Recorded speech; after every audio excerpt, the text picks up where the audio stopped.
man who said I'd rather be lucky than good saw deeply into life. People are afraid to face how great a part of life is dependent on luck. It's scary to think so much is out of one's control. There are moments in a match when the ball hits the top of the net, and for a split second it can either go forward or fall back. With a little luck, it goes forward, and you win. Or maybe it doesn't. You lose. You going to shoot me?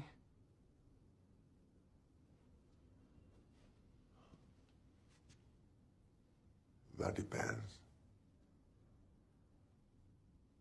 Do you see me? 저기, 벌써 끝내셨나 봐요. 어머님, 제 옆에 와서 좀 앉아보세요. 다성이는 올라가 있어.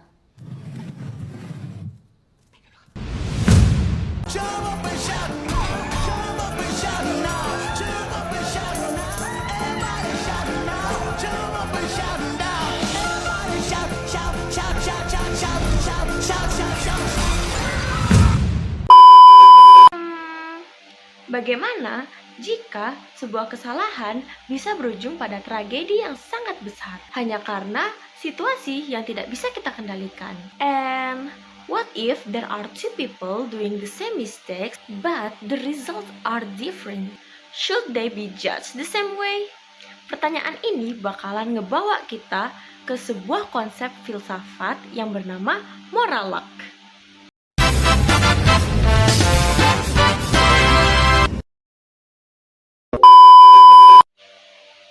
Halo semua, kenalin aku Wildia Nuratna Putri Navia dengan NIM 250205604045 Prodi Ilmu Komunikasi, Fakultas Ilmu Sosial dan Ilmu Politik, Universitas Mula Warman.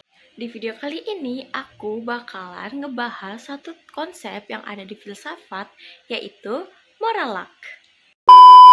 Tapi sebelum aku masuk ke inti dari video ini, aku turut berduka cita yang sebesar-besarnya atas peristiwa kecelakaan yang melibatkan kereta api Argo Bromo Anggrek di Bekasi. Semoga para korban yang meninggal dunia atas kejadian ini diberi tempat yang terbaik dan terindah di sisi Tuhan Yang Maha Esa. Dan untuk keluarga yang ditinggalkan, semoga diberi kekuatan dan ketabahan dalam menghadapi musibah ini. Semoga kejadian ini menjadi pengingat bagi kita semua untuk lebih berhati-hati dan menghargai keselamatan dari setiap tindakan yang telah kita lakukan. So, moral luck itu basically adalah kondisi di mana seseorang dinilai berdasarkan moral, bukan cuman dari yang ia niatkan dan juga ia lakukan, tapi juga dari hal-hal yang sebenarnya tuh di luar kontrol mereka. Konsep ini dibahas oleh filsuf seperti Thomas Nagel dan juga Bernard Williams. Idealnya kan kita percaya bahwa seseorang seharusnya dinilai berdasarkan niat dan tindakannya. But in reality, hasil akhir tuh sering banget ikut main peran. Contoh yang bisa kita lihat adalah pada kasus kecelakaan yang melibatkan kereta api Argo Bromo Anggrek di wilayah Bekasi. Berdasarkan informasi yang beredar, kejadian ini dipicu oleh gangguan pada sistem sinyal yang berkaitan dengan adanya kendaraan yang tidak sabar saat melintas di perlintasan rel hingga menyebabkan masalah pada sistem deteksi jalur. Tindakan tidak sabar di perlintasan rel sebenarnya bukanlah hal yang jarang terjadi. Bahkan sudah bukan rahasia lagi di mana banyak orang yang melakukannya. Namun, banyak juga dari mereka yang tidak mendapatkan konsekuensi yang besar. Dalam kasus ini, situasi berkembang menjadi fatal karena adanya faktor lain seperti sistem, waktu, dan kondisi di lapangan yang tidak sepenuhnya bisa dikendalikan oleh individu tersebut. Disinilah muncul yang namanya dilema moral luck.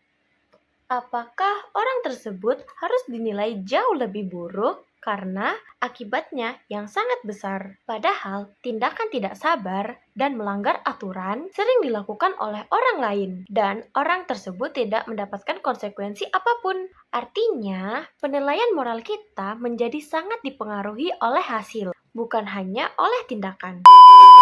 Solusi dari dilema ini menurut aku adalah dengan membedakan antara penilaian moral dan konsekuensi praktis. Secara moral, seseorang seharusnya dinilai berdasarkan niat dan keputusan yang ia pilih. Dalam kasus ini, tindakan melanggar aturan adalah sesuatu yang salah, terlepas dari besar atau kecilnya akibat yang terjadi. Namun dalam konteks sosial dan hukum, konsekuensi tetap perlu diberikan berdasarkan dampak yang ditimbulkan, karena menyangkut keadilan bagi banyak pihak. Pendekatan ini sejalan dengan pola pikir Immanuel Kant yang menekankan bahwa moralitas terletak pada niat, bukan dari hasilnya. Kasus ini menunjukkan bahwa dalam kehidupan, hasil tidak selalu berada dalam kendali kita. Namun penilaian kita justru seringkali bergantung pada hasil tersebut. Moralak mengingatkan kita bahwa hidup tidak sepenuhnya adil, tetapi kita tetap bisa berusaha untuk menilai lebih bijak berdasarkan pada apa yang dikendalikan. Karena pada akhirnya yang membedakan sebuah kesalahan terkadang bukan karena tindakannya, melainkan karena keberuntungannya. Sampai sini dulu video aku. Terima kasih sudah nonton video ini. Aku harap materi yang aku sampaikan bisa memberikan pemahaman dan informasi yang baru kepada kalian. Bye-bye!